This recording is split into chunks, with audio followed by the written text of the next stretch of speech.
So now, continuing in Gongchik.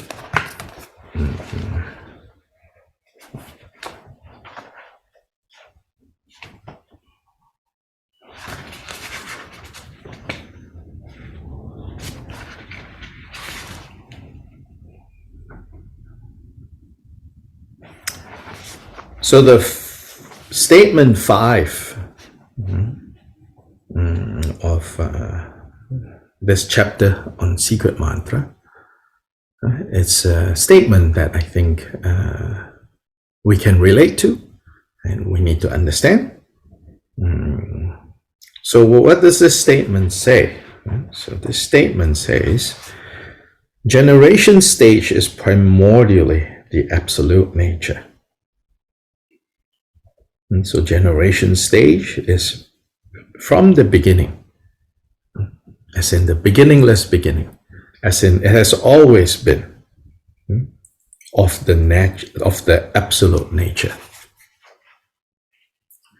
So a little bit of background. This absolute nature is part of a triad, a group of three. So it's specialized vocabulary, right? So it's not just because we use this word absolute a lot, then you might think, oh, this is just saying, oh, it's the absolute nature. Yes, of course, it's saying it's the absolute nature. But this vocabulary of absolute nature, when it's mentioned, then those who are educated in like Buddhist Indian philosophy, immediately they would recognize this is part of a three natures, and which tradition teaches about the three natures is the mind only tradition.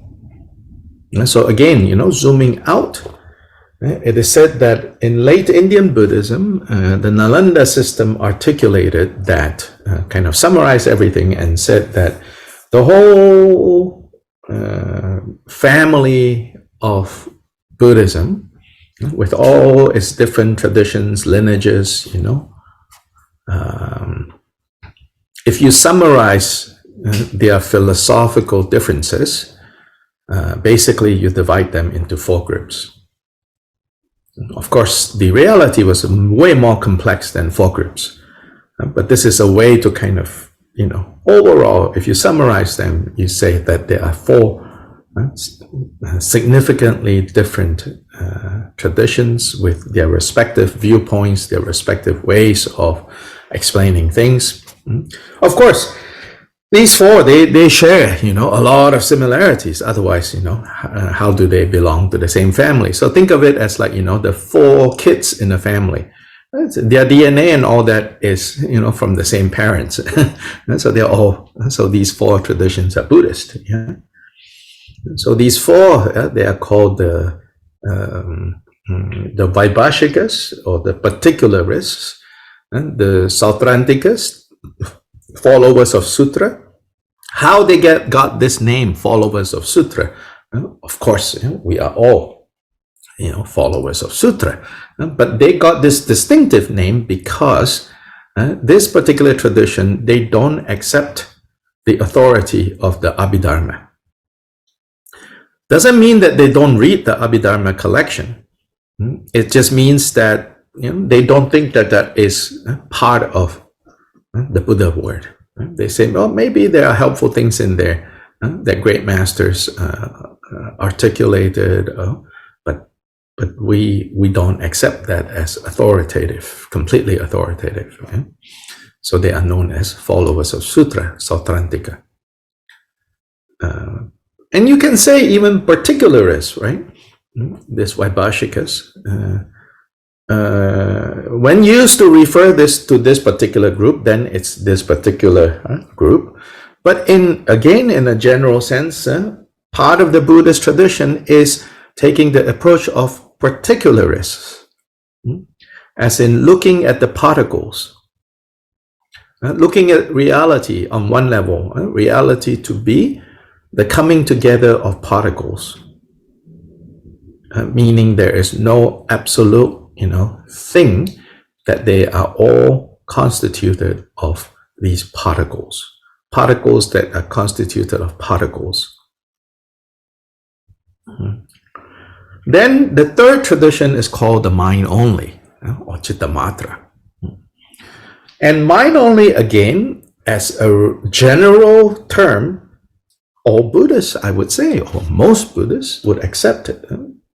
Starting from the Dhammapada, it says already, all, right, the opening lines of the Dhammapada, which I think those are very important lines. The opening lines of the Dhammapada already says, all states of being are nothing but that which is experienced by mind. And so in that sense, all Buddhists accept it's only mind. What else is there? But here, Chittamatra also refers to a specific group. And it is this specific group that uses the vocabulary of the three natures. Then briefly, the fourth one is called the Madhyamaka, or the middle way followers. Again, generally all Buddhists are followers of the middle way. But this particular group, middle way, they look to Nagarjuna as the one that, kind of clarified the meanings of form and emptiness, and the relationship between emptiness and dependent arising, or interdependence. Anyway, within the mind-only tradition, as I said, they have this way of looking at things where they say that things have three natures to them. There is the dependent nature, there is the false or imputed nature, and that there is the absolute nature.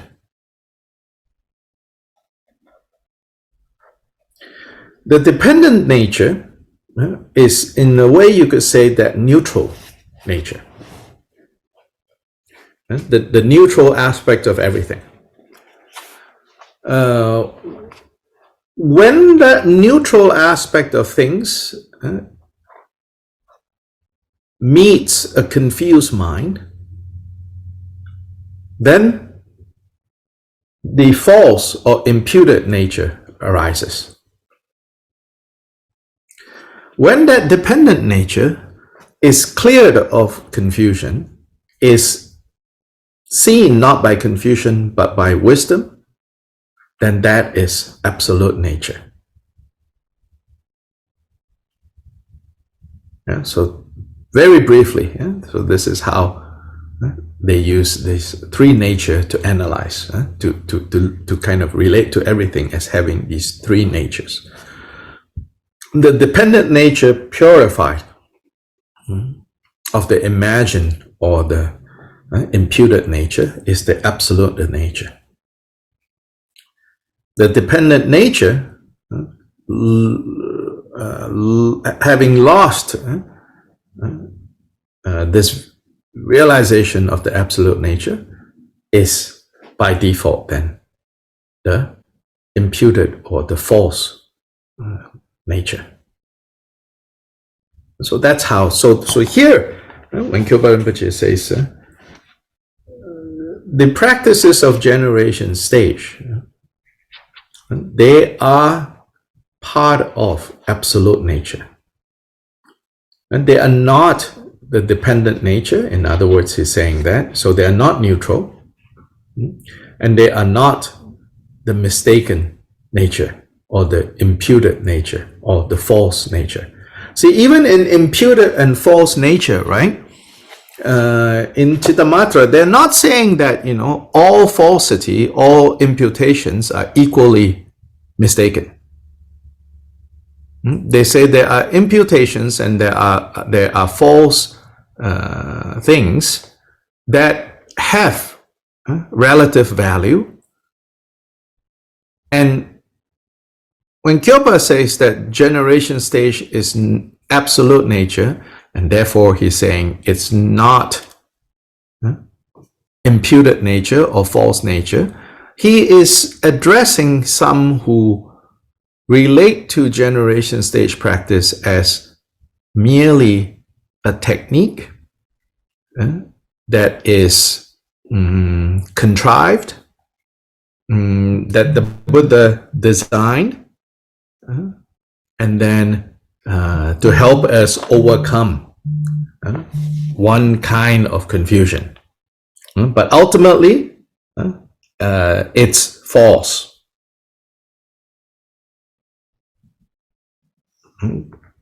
So this issue, I think is this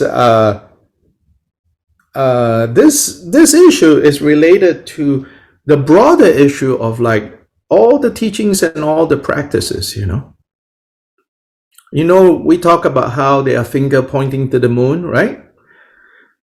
And I think this statement here is cautioning us not to take this analogy too far. It's, the teachings, the practices, they are the finger pointing to the moon. They are like the raft that you take to cross the ocean of samsara. And therefore, like they are, without saying out loud, we might be thinking or relating to them as part of imputed or false nature.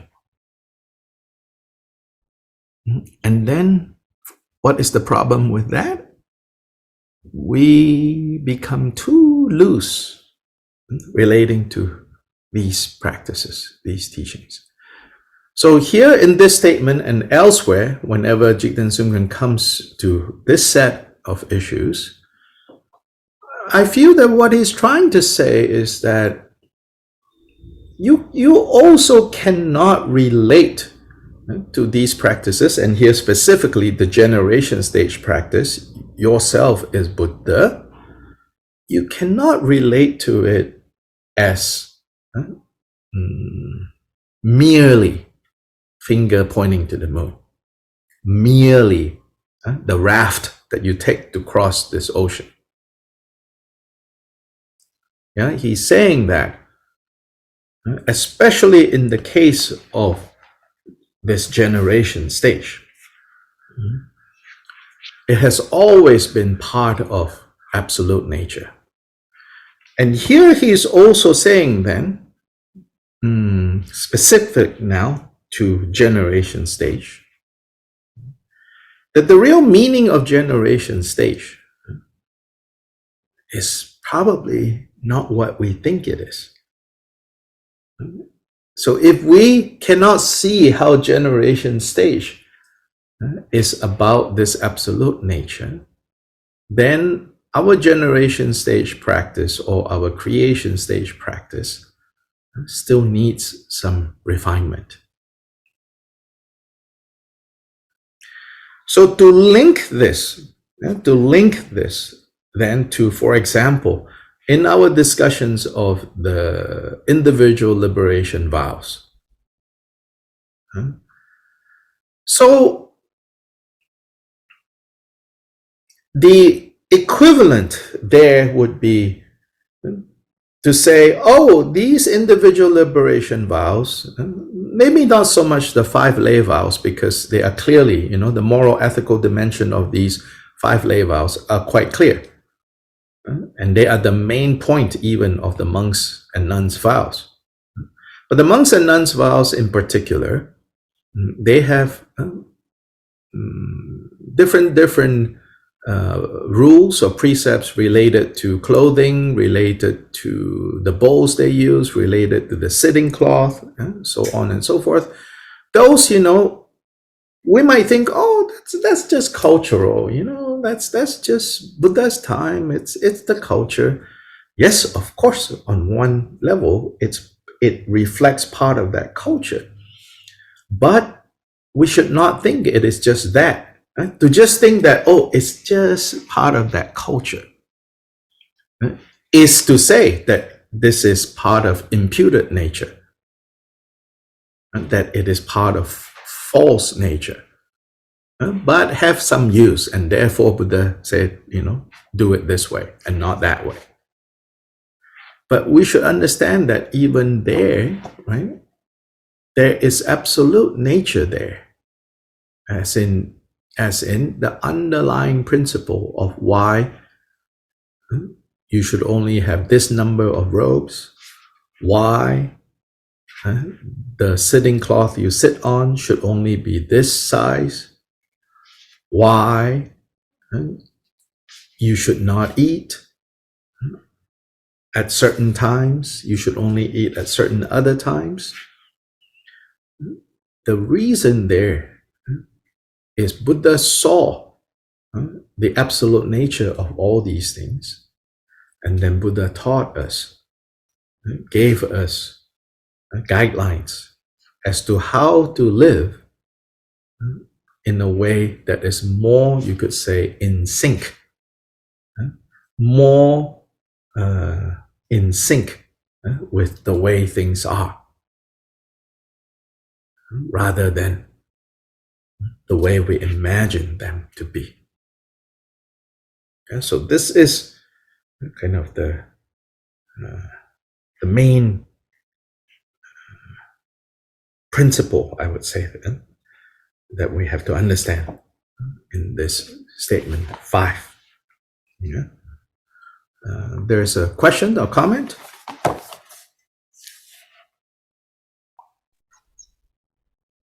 Sometime back, I believe you said that when we're practicing or meditating, we are exhibiting Buddha qualities. Is this sort of similar to that? That yes, you can link it with that.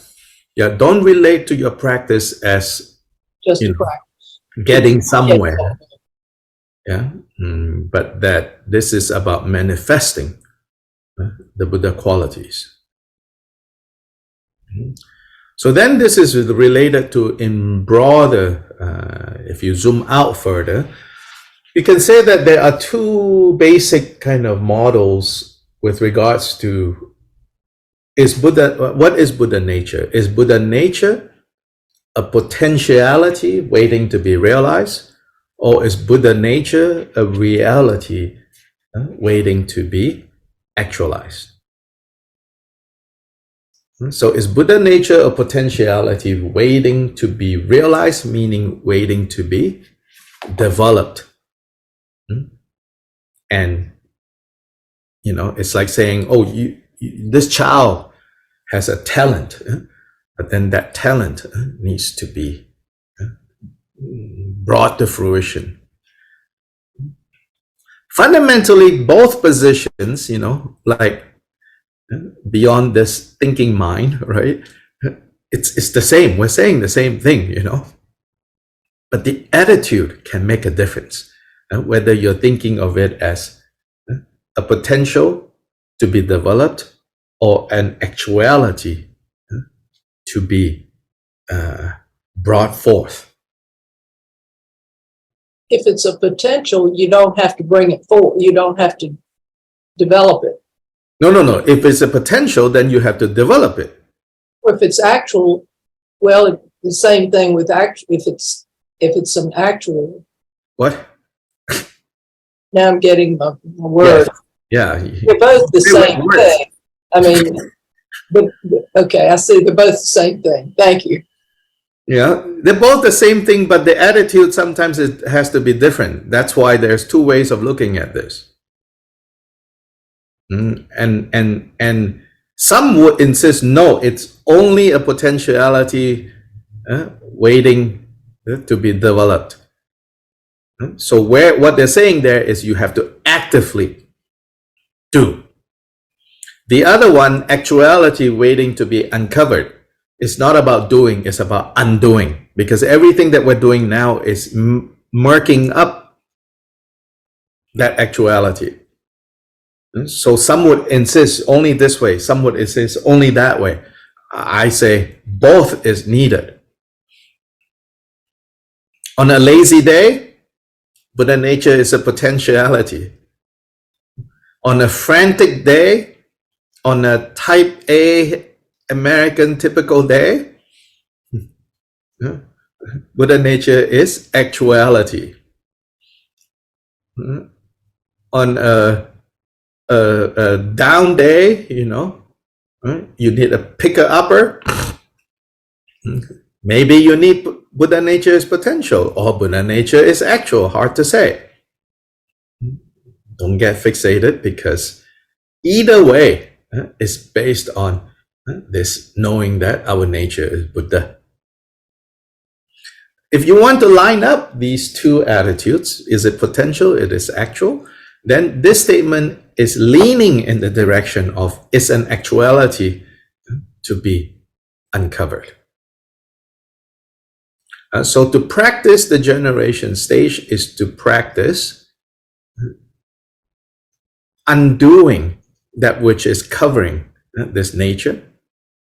So removing the mental defilements and letting Buddha qualities manifest.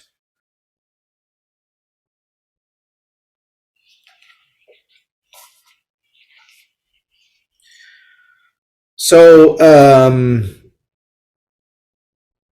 Rinchen Changchup's notes on page 36.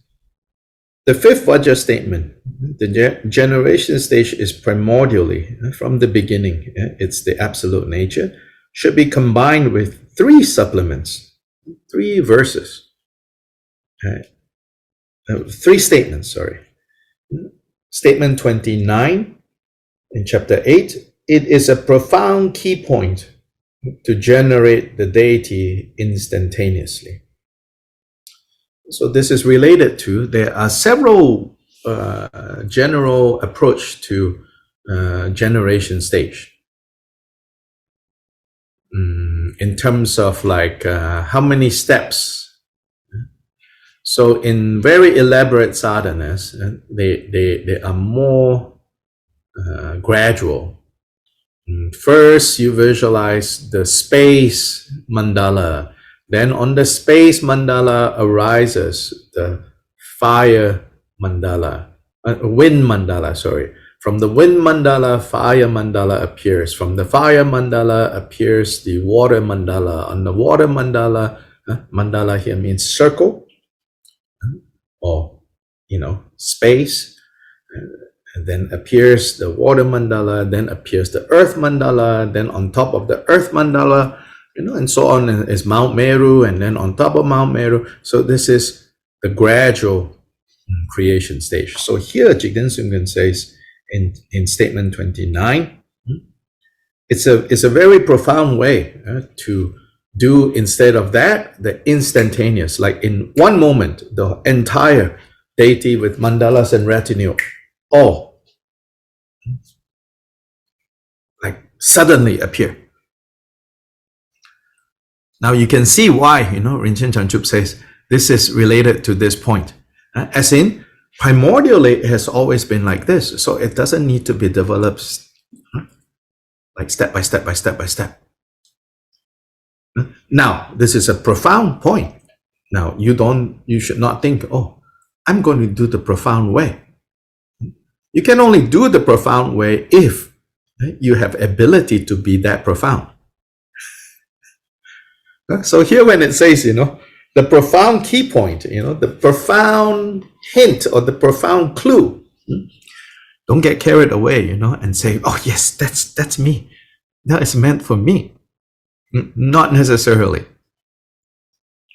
Sometimes it has to take years and years of doing the step by step by step by step, that then this profound key point of instantaneously, the whole deity, consort, retinue, mandala, in one instance, you can feel, you can imagine, you can produce that.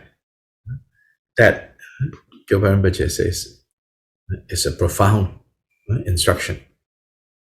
And so Rinchen Changchup says, why? Because this is related to the fact that all these steps, all that is involved in generation stage is nothing but primordially your nature. Next statement, one must know that the deity is accomplished from a gathering of interdependent factors. Then on the other hand, you see, there are always different statements to balance each other out. So on the one hand, you should know that it's a profound key point when the deity manifests instantaneously, because in fact, that is how it is. The deity and the mandala, everything is already present. But at the same time, how you accomplish the deity is through the gathering of interdependent factors. Now here is praising the qualities of more gradually gathering these interdependent factors. Now, gradually gathering the interdependent factors does not cancel out instantaneously appearing. Gathering the different factors can be done slowly or quickly.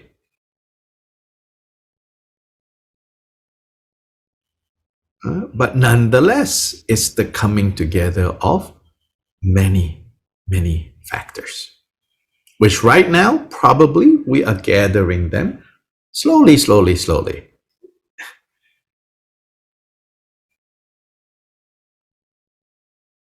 But when you become really good at it, it doesn't even feel like you're gathering. It doesn't even feel like there are so many steps. Yeah, I think of like, building things, recently, me and my neighbor, we built something in our backyard, and it came with like, not literally, but close to literally 500 different pieces of things, And there was no instruction. There was only one video that showed a couple of guys putting this together with absolutely no sound, no narration, nothing. And no PDF, no manual, nothing. Me, absolutely incapable of putting together something like this. Luckily, neighbor came up with a whole list of step-by-step, basically by watching the video and putting it in words, turning it like into a manual. And he said, I have like written down all the steps. But when he was overseeing putting this together, I wasn't paying attention to what he was looking at, but I noticed that he wasn't looking at that list, Later, when everything was said and done, a couple of days later, I came across that list, and I had forgotten that he had, produced this step by step. And in fact, when I looked at it, I thought, the seller provided this, we didn't look at it. Then I realized, no, actually, he put this together based on watching the video and looking at the 500 pieces. Now, when I look at that, I'm like, oh my gosh, this is like instantaneously. Because it's skilled, and based on past experience of putting things together. Putting things together, and the skill in that, it looks really fast, Likewise, if you have a different set of skills, like people who are good in the kitchen, I'm a little bit good with that, right? So when I make things, back when a little bit younger with more energy, by the time I'm done, as I cook, I clean, as I cook, I clean, then everything is done. Then people watching from the side, it looks like instantaneously. But it's not instantaneous. It's still step by step. It's still many elements put together, but it's done in such a way that, yes, it does feel very natural, very instantaneous. But that naturalness, is it a potential to be developed? Or is it, an actuality that is brought out? Well, you can look at it in both ways. But the point is that you need all these ways. Or you should take all these ways and try to put them together. So here, Rinchen Chanchuk is doing this for us. So on the one hand, you should know that it's a profound key point to generate the deity instantaneously. Then you must know that the deity is accomplished from a gathering of interdependent factors. And statement 31, austerity is a debasement because it labels the body as ordinary. And so there's a statement 31. Austerity here refers to doing spiritual practices that harms the body and harms the mind. Austerity here is referring to extreme kind of like fasting, tightening the mind, things like that. Here, Jigten Sumgon says, if you engage in practice that way, you are mistreating the mandala of deities. Elsewhere, there's a teaching. I was just looking at this. Khenpo Rinpoche gave a short teaching on this during the pandemic. The title of this teaching, I was just looking at it yesterday. It says that attainments, realization arises from the two accumulations and not from austerity. Not from torturing body or mind or body and mind. And so, why? Because our nature is Buddha. Don't engage in austerities. Don't, in other words, beyond practice or not practice, so it doesn't have to be, only criticizing or critiquing. It doesn't have to be just warning against, you deciding, my spiritual practice is to eat, one slice of bread a day. From time to time, may be good to fast. But if you do it, I'm going to eat only one slice of bread a day because this body is bad. I need to weaken its demands. This body is bad. Then we are debasing the Buddha. So the five aggregates, the four elements and the five aggregates, they are the male and female Buddhas. And that's from the vase empowerment. That is what's being communicated.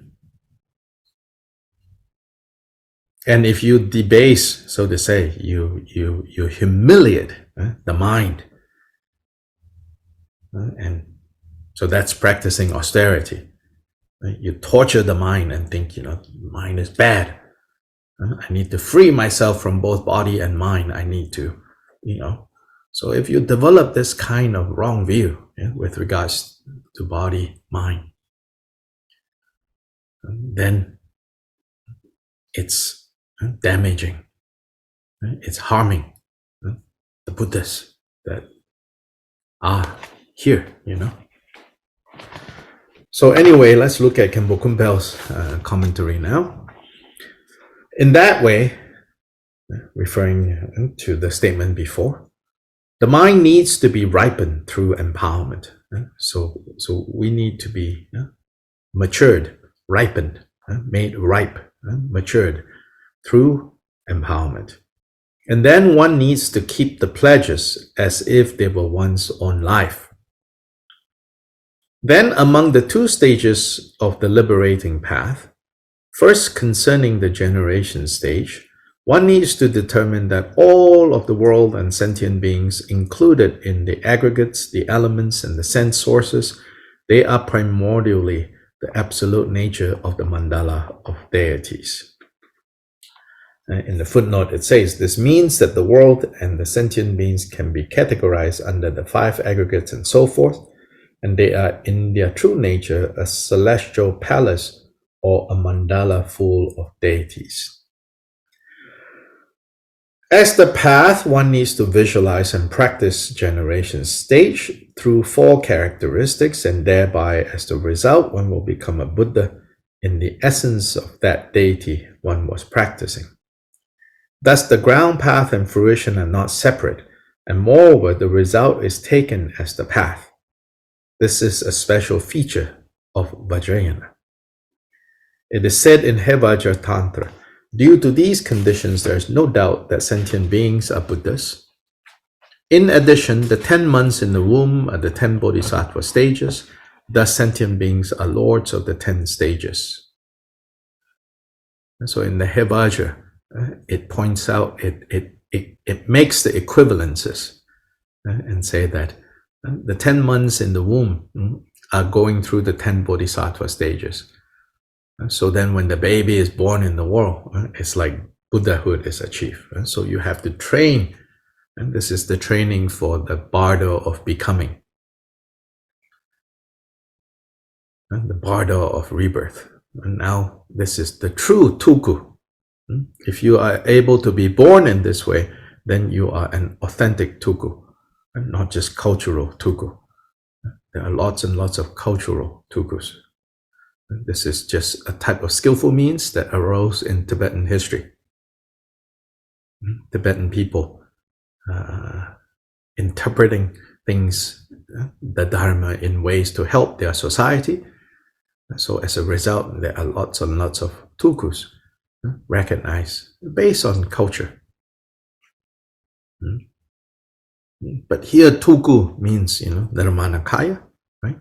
The actual nirmanakaya manifestations. You and I all should aim for this. The reasoning is also stated by the great Brahmin, Saraha. This essential path of the unsurpassed great vehicle takes the result as the path, and we abide primordially in this result, in this nature, in this Buddha nature. The supreme result is the perfect benefit of others, and this arises from the principle training and so forth.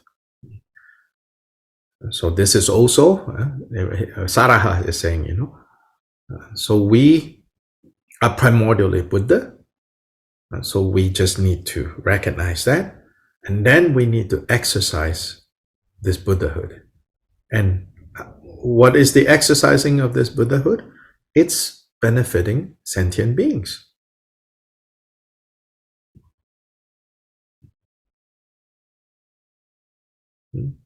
And how do we benefit sentient beings? Principally from the principle training, which is training the mind. Meaning, we dispel our mental defilements and see that as the most effective way of benefiting others. Thus, Jigten Sumgon said that just like charcoal will never become the color of a conch shell by polishing it, it is impossible that one can turn into a deity by visualizing something that is not already like that. So no amount of you visualizing, imagining you are a deity is going to make you a deity if you were not already a deity in the first place. In other words, no amount of you visualizing, thinking, imagining, feeling like you are Buddha is going to make you a Buddha if you are not already a Buddha. So no amount of polishing a piece of coal is ever going to turn it the color of a white conch shell. Therefore, without relying on others, take as your essential practice one that decides through the view that we are primordially the deities of the mandala. Without relying on others, obviously it doesn't mean literally without relying on others. We rely on the guru to give the empowerment, to give the instructions, to give the guidance. We rely on many people for other things, It's not saying absolutely without relying on others. It's saying here, when you come right down to it, you yourself have to ascertain this. You yourself have to come to this conviction. Gurus, the environment, your fellow Sangha practitioners, all can help, but you yourself, because it is your mind, it is your heart that has to reach this certainty. Then reaching the certainty, then you practice. You habituate. And through habituation, then all the mental defilements are dispelled. Habituating mind as Buddha. That's what Mahamudra practice is.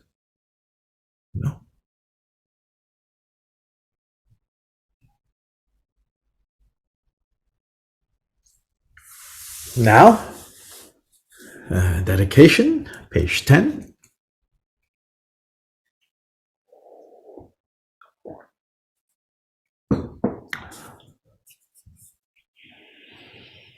Sublime, precious, venerable, and glorious root and lineage gurus, assembly of Idam deities, Buddhas and Bodhisattvas dwelling in the 10 directions, and all assemblies of Veras, Veranis, Yoginis, and Dakinis, please heed me.